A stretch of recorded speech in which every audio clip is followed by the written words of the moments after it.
Os dois homens que aparecem nesta imagem eram irmãos e por muito tempo também foram amigos e sócios. Adolf e Rudolf Dassler pareciam destinados a algo muito grande, e por anos eles compartilharam o sonho de levar a sapataria da família ao topo de um negócio em ascensão, e finalmente conseguiram. Mas eles não fariam isso lado a lado, como no começo, e sim totalmente inimigos, tornando-se até mesmo rivais ferrenhos. Adi e Rudi, como eram chamados por todos os seus familiares, se tornariam com o tempo os fundadores da Adidas e da Puma, respectivamente, levando para o mundo corporativo uma briga pessoal que havia começado tempos antes. Nascidos na Alemanha no final do século XIX, foram testemunhas próximas da ascensão do nazismo em seu país e do maior conflito bélico que o mundo enfrentaria, a Segunda Guerra Mundial. Apesar das oscilações políticas e econômicas, os Dassler souberam realizar seus sonhos de riqueza, mas a um custo muito alto. Eles nunca mais voltaram a se falar. Mas não vamos nos adiantar. O que levou Adi Dassler, um homem obcecado em fabricar o tênis perfeito para o esporte, a se afastar para sempre de sua pequena fábrica caseira e fundar um império? Qual foi o papel da sua empresa nos tempos do nazismo? É verdade que eles fabricaram as botas dos soldados alemães? Quanto Hitler teve a ver com o afastamento definitivo dos irmãos Dassler? Para conhecer a resposta a todas essas perguntas, precisamos voltar ao dia 18 de agosto de 1949, o dia em que a Adidas foi fundada. Adolf Adi Dassler nasceu em 3 de novembro de 1900, em uma casa humilde na cidade de Herzogenaurach, localizada a 23 quilômetros ao nordeste de Nuremberg. Na Alemanha, seu pai se dedicava à fabricação caseira de calçados e ele herdou o ofício. Era um pequeno negócio que vendia aos vizinhos e sustentava o crescimento da família. Adi era o irmão mais novo de Rudolf e desde muito pequenos mostraram ser unidos, briguentos e complementares, além de muito diferentes. Enquanto Adi era introvertido, silencioso e muito meticuloso, seu irmão mais novo tinha grande capacidade de convencer os outros e uma noção de negócios que demonstrou desde muito cedo.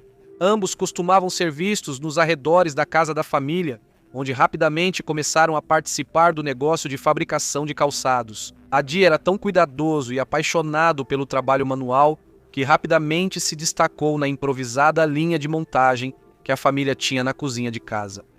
Diziam que o pequeno Adi dedicava longas horas à fabricação dos sapatos e era obcecado por cada detalhe do processo.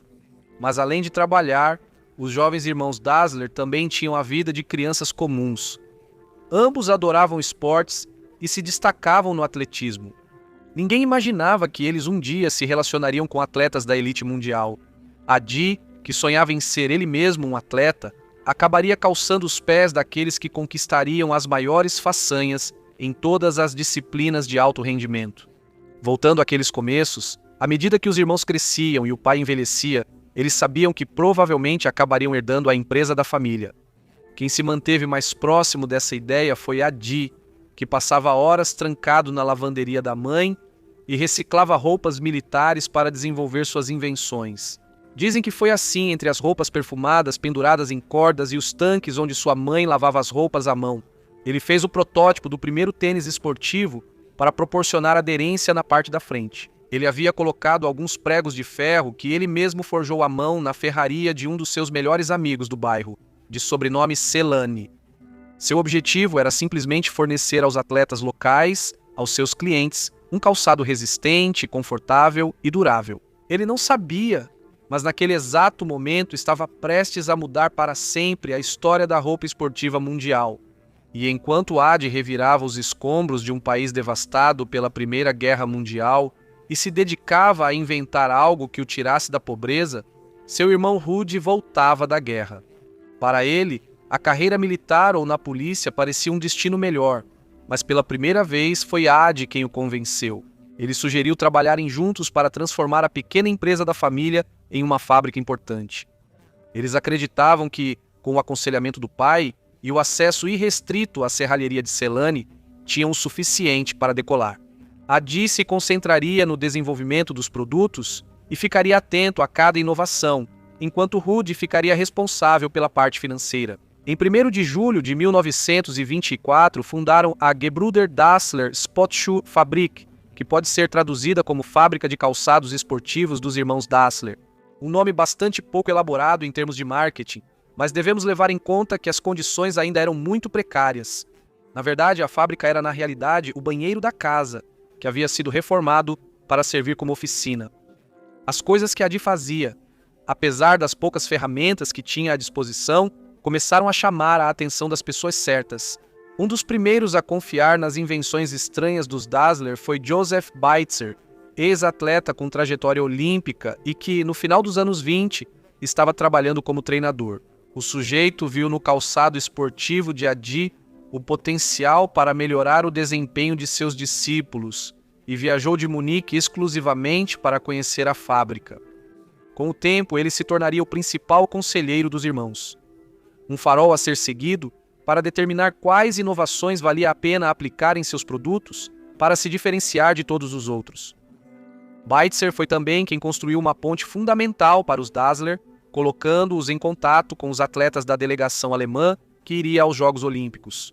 Era o início da presença de uma marca que nunca mais sairia do topo dos esportes de elite. A partir das Olimpíadas de 1928 em Amsterdã, muitos dos maratonistas alemães usaram tênis desenhados por Adi Dassler e vários ganharam medalhas de ouro. Assim o boato foi se espalhando. Em Herzogenaurach havia um par de irmãos que faziam tênis, como nunca antes se tinha visto em Herzogenaurach tênis. De fato, eram imediatos. No início dos anos 30, os Dassler abriram uma grande fábrica que lhes permitiu começar a produzir em grande escala e atender à crescente demanda que estava prestes a disparar as vendas da sua companhia. Mas, ao mesmo tempo, algo mais acontecia fora das paredes da fábrica. Um líder político chamado Adolf Hitler começava a chamar a atenção no mundo inteiro e acabaria separando aquela aliança que parecia eterna. Hitler ascendeu ao topo do poder em 1933. As coisas começaram a mudar drasticamente no dia a dia dos alemães, inclusive na vida dos Dassler. Rudolf, que já tinha experiência militar prévia, não hesitou nem por um segundo em se alistar novamente, caso o confronto que já se previa no horizonte se transformasse em um conflito bélico. Adi, por outro lado, adotou uma postura distante, pouco comprometida com a causa nazista, que ele não sentia como sua. Só havia espaço para o desenvolvimento de sua empresa. Ainda assim, como acontecia em muitos casos naquela época, ele teve que fazer certas concessões para poder continuar com seu negócio. Os irmãos Dassler se filiaram ao Partido Nacional Socialista dos Trabalhadores Alemães e viram como o declínio econômico colocava sua empresa à beira do abismo. Em meados da década, a maioria das fábricas alemãs fechou ou reduziu a produção ao mínimo para sobreviver. Mas os Dassler optaram por outra estratégia para sobreviver. Tornaram-se um dos principais centros de abastecimento. Em outras palavras, produziam cerca de 10.500 pares de sapatos por mês que, em vez de vestir atletas, calçavam soldados nazistas. Isso lhes permitia continuar com seus negócios ao mesmo tempo, entrar e sair da Alemanha e manter contatos com as altas esferas do poder político.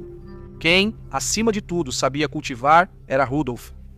Nesse contexto de extrema tensão e com um partido nazista que estabelecia um discurso e ações abertamente genocidas contra o povo judeu, Dassler adotou uma estratégia arriscada. Eles convenceram Jesse Owens, um atleta afro-americano, a usar seus tênis. Owens aceitou e, com esse calçado, ganhou 4 medalhas de ouro na própria terra dos Dassler e de Hitler nos Jogos Olímpicos de Berlim de 1936. Esses mesmos jogos, que foram amplamente usados como propaganda para limpar a imagem do regime, também se mostraram um negócio muito lucrativo para os Dassler. Mas enquanto o gráfico econômico da empresa dos irmãos estava em constante ascensão, a relação entre eles se deteriorava cada vez mais. Eles sempre foram diferentes, sim, mas essas diferenças de personalidade começaram a se transformar em tensões e brigas impossíveis de suportar por muito mais tempo. Quem trabalhava na empresa afirmava que Rudolf era autoritário. Ele demonstrava traços de agressividade toda vez que discutia algum assunto de trabalho com seu irmão e, para piorar, sentia que estava sendo deixado de lado. Adi, por outro lado, parecia ser mais pacífico e calmo, mas estava se cansando à medida que o conflito da Segunda Guerra Mundial ia escalando. As diferenças pessoais e empresariais que ele tinha com seu irmão também ganharam um aspecto político. Rudolf era um nazista convicto, Mas Adi não podia compartilhar o nome com o Terceiro Reich, porém não se envolvia em seus assuntos, e isso acabou despertando o rancor de seu irmão mais velho. Em 1943, os Dassler receberam cada um uma carta de recrutamento, informando que deveriam se juntar às tropas em breve. Rudolf foi sem reclamar, mas Adi passou vários meses tentando conseguir uma permissão que o excluísse do exército e permitisse que ele ficasse produzindo na fábrica. Ele já não montava mais sapatos, mas sim lança-foguetes, porém não queria estar na linha de frente da batalha. E esse momento acabou sendo o ponto culminante. Quando Rudolf voltou da guerra, encontrou um cenário diferente na empresa. Quem parecia estar no comando de tudo era Adi, e além disso, o mundo havia despertado para os horrores do nazismo, e suas ideias eram consideradas totalmente condenáveis. Adi até começou a adotar um discurso antibélico, e Rudolf chegou a chamá-lo sem rodeios de traidor à pátria. Já no pós-guerra, Rudolf foi preso por soldados norte-americanos, acusado não só de ter participado da guerra, mas também de ter ligações diretas com as SS e o serviço de inteligência nazista.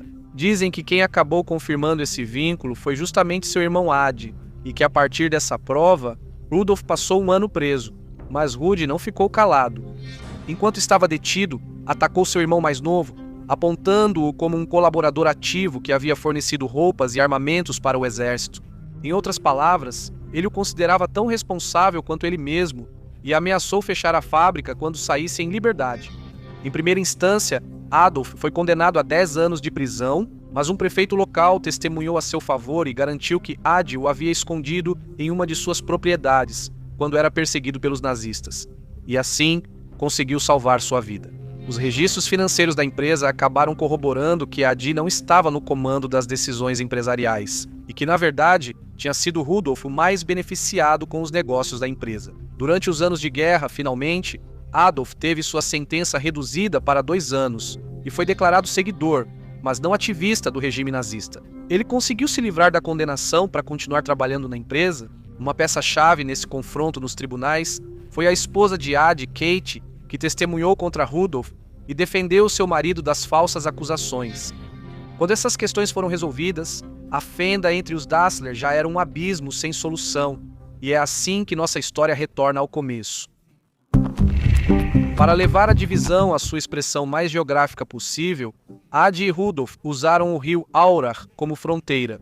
De um lado, Adi fundou sua própria empresa com parte de sua equipe original, já que na divisão de bens entre irmãos ele ficou com 2/3 dos funcionários. Ele se instalou nas proximidades da estação de trem, enquanto praticamente podia ver do outro lado do Aurach como Rudi pretendia formar seu próprio império. Era o nascimento de 2 empresas rivais, no sentido mais profundo do termo Adidas e Puma. Adidas usou seu próprio nome como forma de batizar sua marca de um jeito memorável. Do diminutivo pelo qual era conhecido, junto com as 3 primeiras letras de seu sobrenome, surgiu Adidas. Sem dúvida, era uma marca bem mais fácil de lembrar que o nome longo e descritivo da fábrica original. Por sua vez, Rudolf foi mais hesitante. Primeiro, seguiu a lógica do irmão e chamou sua empresa de Ruda, em homenagem ao seu próprio nome, mas algum tempo depois mudou para Puma. Embora se dissesse que ele era bom nos negócios, é preciso dizer que, nessa disputa, o vencedor foi definitivamente Adi. Não só porque, quase 80 anos depois, a Adidas é muito maior que a Puma, mas também porque, mesmo durante os anos em que os irmãos Dassler estavam em atividade, a Adidas se catapultou para o sucesso mundial, enquanto a Puma era apenas uma empresa de alcance provincial. Ela atingiria seu auge já na época em que o filho de Rudolf atuava como CEO da companhia, mas para isso ainda faltava um tempo.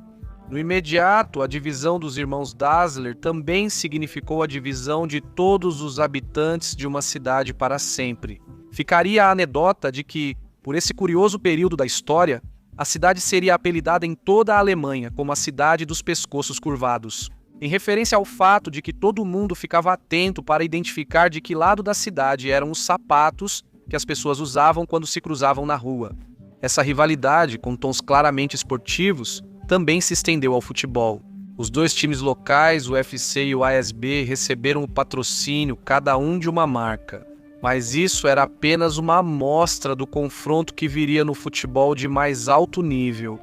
Em meados dos anos 50, as Copas do Mundo já eram um espetáculo que atraía cada vez mais público. E os irmãos Dassler viram ali uma oportunidade única de entrar em um mercado com enorme potencial. O que eles não sabiam era que o último round em seu confronto seria decidido 60-70. Ele era considerado o melhor jogador de futebol do mundo. Em 1954, a Adidas havia conquistado um grande feito ao fazer com que a seleção da Alemanha Ocidental se tornasse campeã mundial. Com alguns modelos inovadores de chuteiras desenvolvidos por Adi, essas invenções não só expandiram a fama da marca mundialmente, como também a consolidaram. A estratégia central, que diferenciava a Adidas de outras empresas, especialmente dado seu próprio irmão, Adi, era muito diferente de como sempre foi, um inventor, um pioneiro, obcecado em desenvolver os melhores produtos com o poder de sua capacidade criativa.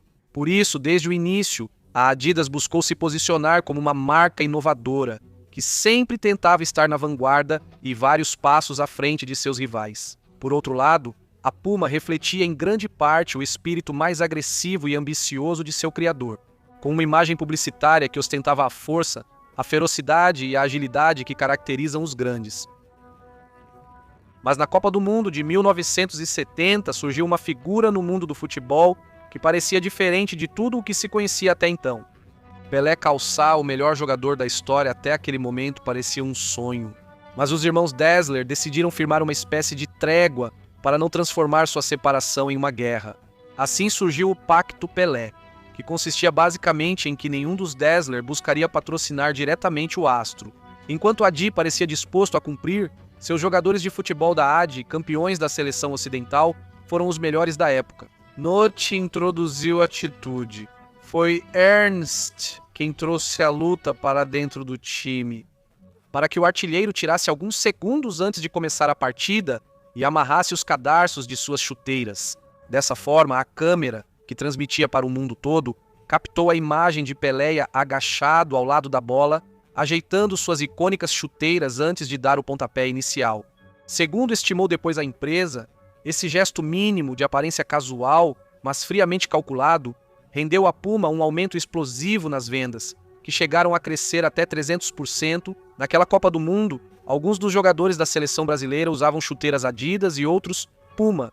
Enquanto isso, a inimizade entre os irmãos havia se transformado em uma disputa sem volta. Sabia-se que nenhum dos dois cederia e provavelmente morreriam sem nunca mais terem se falado. Em 27 de outubro de 1974, Rudy morreu devido a um câncer de pulmão agressivo. A tão desejada reconciliação entre os irmãos nunca aconteceu e, 4 anos depois, Adi morreu. Era 6 de setembro de 1978, quando um infarto tirou a vida do último dos dois Dassler. Como era de se esperar, eles foram enterrados no mesmo cemitério local, mas cada um em uma extremidade diferente do terreno, por decisão da família como um todo. Chegava ao fim uma época icônica na indústria de vestuário esportivo, mas estava longe de ser o fim da riqueza. Para o sobrenome, Adi havia deixado um império vago, mas deixou um legado. A primeira a sucedê-lo foi sua esposa, Kate, que se tornou, no final dos anos 70, a primeira mulher a liderar uma multinacional especializada em esportes. Durante sua gestão, soube aproveitar diversas oportunidades para expandir o alcance da companhia, e aos poucos, foi se voltando para novos esportes como golfe, skate e o mundo dos aeróbicos. Essas últimas eram 2 disciplinas em ascensão, uma mais voltada para o público masculino e outra para o feminino, mas que sintetizaram com força o aspecto descolado dos anos 80. Também soube sair na frente dos concorrentes com a nova estrela mundial do futebol, Diego Armando Maradona, cuja carreira explosiva na seleção argentina foi acompanhada pelas 3 listras. Na verdade, foi por esses anos. Foi, concretamente, em 1984, quando ocorreu uma nova mudança na cúpula gerencial da companhia. Na verdade, uma mudança pela metade. Após a morte de Kate, foi seu filho quem herdou a empresa. E em sua gestão, ela se consolidou. Essa ideia de marketing esportivo, ou seja, associar a imagem completa de ídolos esportivos de diferentes áreas à sua marca, como se fossem sinônimos ou parte da mesma coisa. Os tempos de Dassler Jr. foram de crescimento ininterrupto e expansão mundial. No entanto, com o passar dos anos 80, a Adidas já não seria o único peso pesado na indústria. Embora tivesse conquistado uma enorme vantagem sobre a Puma, outro concorrente muito mais complicado começava a desafiá-lo, a Nike. E embora a Adidas pudesse ter chegado com vantagem ao mundo do basquete, a Nike conquistou o maior nome desse esporte para o seu time, Michael Jordan. Se falarmos de marketing esportivo, o caso da Nike Air e Nike Air foi o maior exemplo da fusão entre uma estrela do esporte e a marca que o calçava. Mas essa é outra história, e a esta história ainda faltam várias polêmicas. Embora a história pareça colocar a Adidas como um exemplo de sucesso e ascensão social desde aquela humilde oficina familiar alemã, a verdade é que a empresa carrega inúmeras controvérsias de diferentes tipos, que não se limitam apenas aos tempos da Segunda Guerra Mundial. A ligação dos Dassler com o Partido Nazista é um fato de conhecimento público, e embora na versão oficial sempre, Adi tenha ficado em uma posição muito melhor do que Rudy, muitos outros aspectos foram surgindo para manchar tanto a memória do fundador da Adidas, quanto épocas mais recentes da empresa.